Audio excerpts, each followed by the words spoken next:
Welcome to you dear student. आज हम हमारे स्मार्ट गुरुजी चैनल पे हम आपको प्रोवाइड करते हैं कि फ़िज़िक्स का पेपर जो काफ़ी कठिन होता है, ज़्यादातर बच्चे इसके नाम से डर जाते हैं। तो ज़्यादातर बच्चे यही नहीं जानते कि फ़िज़िक्स के पेपर में पेपर को रिप्रेजेंट कैसे करना है बोर्ड एग्ज़ाम में, उसी के कारण वो फेल हो जाते हैं। तो आज हमारे पास है मार्किंग स्कीम बताएंगे हम फिज़िक्स के क्लास 12th के पेपर में, जो काफ़ी कठिन मानते हैं वह स्टूडेंट। तो ये है मार्किंग स्कीम है एमपी बोर्ड का प्रीवियस ईयर 2024 का हायर सेकेंडरी एग्जामिनेशन भौतिक शास्त्र, तो क्लास 12th का। तो वीडियो स्टार्ट करते हैं। आप सभी को तो पता है कि एमपी बोर्ड का पेपर सेट में आता है। तो जैसे हमारे पास सेट ए है, तो सेट ए में फर्स्ट क्वेश्चन आया है, सही विकल्प के उत्तर चुनिए। तो सही विकल्प में फर्स्ट का उत्तर है ध्रुवण। ये एक बोर्ड एग्जामिनर की कॉपी है, तो इसमें से वो चेक करता है। तो आपको ऐसे शॉर्ट आंसर देने हैं सही विकल्प में। जैसे फर्स्ट के इसमें उत्तर पूछा है क्वेश्चन में कि किसी पदार्थ का प्रति एकांक आयतन विद्युत विभव आघूर्ण कहलाता है। तो फर्स्ट का आंसर है ध्रुवण। और ये सेकंड था, तो ए का सेकंड लिख दिया ध्रुवण, तो इसको 1 नंबर पक्का यहाँ से। अब दूसरा ऐसे पूछा है किसी तार का विशिष्ट प्रतिरोध निम्नलिखित में से किस कारक पर निर्भर करता है। तो फर्स्ट सेकंड ऐसे लास्ट, तार का प्रतिरोध, तार का व्यास, तो जिससे कि तार के पदार्थ पर निर्भर करता है। जैसे इसमें थर्ड क्वेश्चन पूछा है विद्युत धारा का चुंबकीय प्रभाव की खोज किस वैज्ञानिक ने की थी। तो इसमें सी का फोर्थ आंसर राइट है, ऑस्ट्रेड ने इसकी खोज करी थी। फिर इसमें संबंध बोला है गोली तर्पण एवं वक्र त्रिज्या में संबंध बताइए। तो R=2F। तो ऐसे सही विकल्प आपको हो जाते हैं, क्रम के साथ आप सही विकल्प लिख सकते हैं। जैसे फर्स्ट का ये। फिर आपका आता है रिक्त स्थान की पूर्ति कीजिए। रिक्त स्थान में फर्स्ट क्वेश्चन आपका है विद्युत क्षेत्र की दिशा में चलने पर विभव है, तो विभव उसमें घटता है। जैसे और सेकंड का आंसर है जिन पदार्थों का चुंबकीय की प्रवृत्ति ऋणात्मक होती है उन्हें क्या कहते हैं। तो प्रतिचुंबकीय। फिर विस्थापन धारा का है, फिर अविदर्शक, ऐसे करके आप लिख सकते हैं। तो थर्ड क्वेश्चन हमारा आता है रिक्त स्थान के बाद सत्य असत्य लिखिए। तो सत्य असत्य की एक ट्रिक है जो अगर आप फॉलो करोगे तो आपको कौन से बोर्ड एग्जाम में आप आराम से नंबर गेन कर सकते हो। तो जैसे इसमें 2024 के पेपर में पहला सत्य और तीसरा सत्य है, तो इसमें अगर कोई स्टूडेंट इसमें ज़्यादातर असत्य आया, अगर वो पूरे असत्य करके आता, अगर उसको याद नहीं होता तो उसका आराम से नंबर मिल जाते हैं, क्योंकि 3 नंबर तो असत्य के हैं। या फिर कभी कभी सत्य भी कर सकते हैं, पर ऐसे अगर आप नहीं आए तो आप छोड़ना नहीं, क्योंकि ऐसे आपकी गलती रहती है। फिर आपके पास सही जोड़ी आती है। अब सही जोड़ी में बहुत सारे होते हैं, बच्चे सोचते हैं कैसे उतार, कैसे लिखे, कैसे रिप्रेजेंट करें। जैसे स्थिर विद्युत बल का कूलाम, तो ऐसे आप ऐसे मतलब जिसका आंसर है ना उसके सामने लिख के ऐसे प्रेजेंट करेंगे तो एग्जामिनर को वहाँ काफ़ी हेल्प मिलेगी और वहाँ पे हेरिटेट नहीं होगा और आपको अच्छे नंबर दे देगा। आप बिल्कुल ऐसे सुंदर सुंदर अक्षरों में लिखोगे और सामने सामने लिखोगे। तो फिर एक शब्द में उत्तर, तो एक शब्द में उत्तर पूछा है, ना कि एक वाक्य में। कई स्टूडेंट गलती कर देते हैं कि एक वाक्य में पूछते हैं तो और एक शब्द में देते हैं, और एक शब्द में पूछा है तो एक वाक्य में। तो यहाँ एक शब्द में पूछा तो एक शब्द इतना ही रहता है। आप ऐसा नहीं कि एक वाक्य में लिखेंगे तो आपको वो फिर भी एक ही नंबर देगा। इससे अच्छा आप टाइम वेस्ट ना होने दें अपना, और एक वाक्य में एक शब्द में पूछे तो एक शब्द में ही दे। जैसे 1/ε0, एक दूसरे का आंसर है एमीटर, एक न्यूनतम विचलन और पी प्रकार, ऐसे उसने पूछे हैं। फिर आपके क्वेश्चन आंसर आ जाते हैं। तो 6 नंबर का क्वेश्चन आंसर है विद्युत क्षेत्र की 2 गुण बताइए विद्युत क्षेत्र रेखाओं के। तो इसमें अपने 2 गुण पूछे, तो आप ऐसे 3 भी लिख सकते हो, तो ऐसा कुछ नहीं, क्योंकि अन्य 2 आप विशेषताएं लिखे जाने पर भी आपको अंक प्रदान किए जाएंगे। तो ये एग्जामिनर की, बोर्ड एग्जामिनर की, इसी से वो चेक करते हैं। तो पहले उसने लिख दिया कि विद्युत क्षेत्र रेखा है ना, धन आवेश से निकलकर ऋण आवेश में प्रवेश करती है। 2 विद्युत क्षेत्र रेखा एक दूसरे को कभी नहीं काटती है। और उपरोक्त के अतिरिक्त अन्य विशेषताएं लिखी जाए उस पर भी आपको 1 अंक प्रदान किया जाएगा। जैसे फर्स्ट विशेषता का 1 अंक दिख रहा है आपको, और सेकंड का भी 1। फिर दूसरा उसने पूछा है समविभव पृष्ठ की विशेषताएं बताइए 2। तो इसमें भी आप 2 विशेषताएं कौन सी भी लिख सकते हैं, ये भी राइट होगी और जो आपको आती हैं वो भी राइट होंगी। अब 7वां क्वेश्चन का उसने पूछा है स्वप्रेरण और अन्योन्य प्रेरण में अंतर बताइए। स्वप्रेरण और अन्योन्य प्रेरण में अंतर बताइए। तो ऐसे इसने एग्जामिनर इसमें से चेक करेगा, तो इसने 2 अंतर लिख दिए हैं बिल्कुल, कि प्रेरित धारा मुख्य धारा को प्रभावित करती है और अन्योन्य प्रेरण में प्रेरित धारा मुख्य धारा को प्रभावित नहीं करती है। फिर इसके बाद इसका अथवा का था 7वां, वो पूछा है ऊंचाई ट्रांसफर एंड अपचाई ट्रांसफर में अंतर बताइए।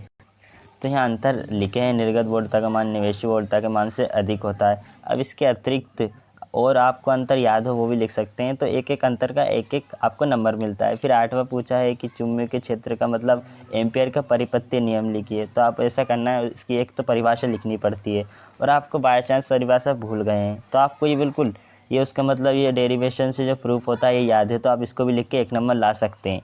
आप ऐसा नहीं करेंगे कि आपका एम्पियर का परिपत्य नियम याद हो तो आप सिर्फ परिभाषा लिख के चले जाएंगे तो आपको 1 ही नंबर देगा। तो ये याद रखना कि अगर आपको ये याद हो तो डायरेक्ट एक ये लिख के आपको 1 नंबर मिल सकता है। समीकरण लिखनी ज़रूरी है।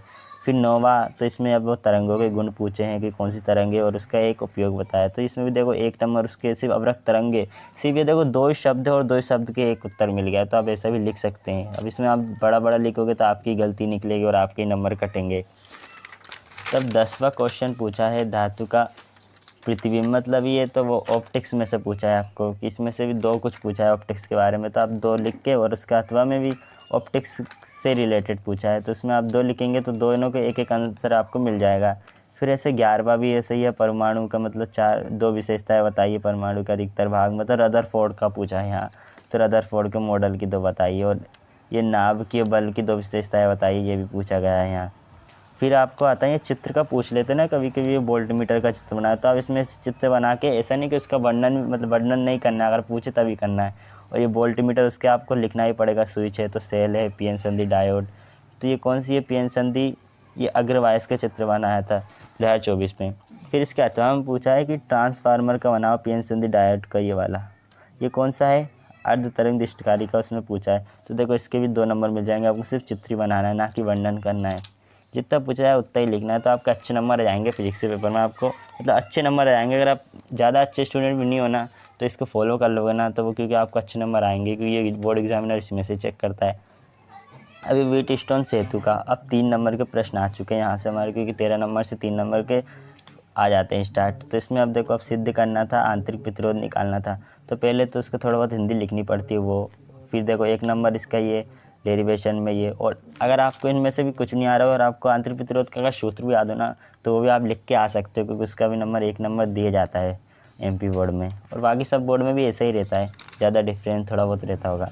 फिर व्हीटस्टोन सेतु का पूछा गया, तो अब ऐसा नहीं कि आप चित्र बनाना पड़ता है, उसका भी 1 नंबर मिलता है। देखो व्हीटस्टोन सेतु का अगर आपको डेरिवेशन नहीं आता तो इसमें आप 2 नंबर कितना आसानी से पा सकते हो, देख सकते हो 2 नंबर कितना आसानी से पा सकते हो। जैसे व्हीटस्टोन सेतु का 1 नंबर आ गया, और आपको लास्ट का पता है, हम लास्ट का ये ज़्यादातर क्वेश्चन में भी कभी कभी दे सकते हैं कि ये सिद्ध करें, तो वो भी अपन लिख सकते हैं, आखिरी में आता है, यही हमारा उत्तर है। फिर उसके बाद अपना 40 नंबर का आता है डेरिवेशन। तो डेरिवेशन से सबको डर लगता है, पर देखो अगर आपको डेरिवेशन में पता है कि कौन सा सूत्र लग रहा है तो आपका 1 नंबर तो पक्का ही समझो, क्योंकि ये सूत्र लग रहा है, इसने लिख दिया, 1 नंबर पक्का। और जो जो दिया रहता है वो लिख दिया इसने।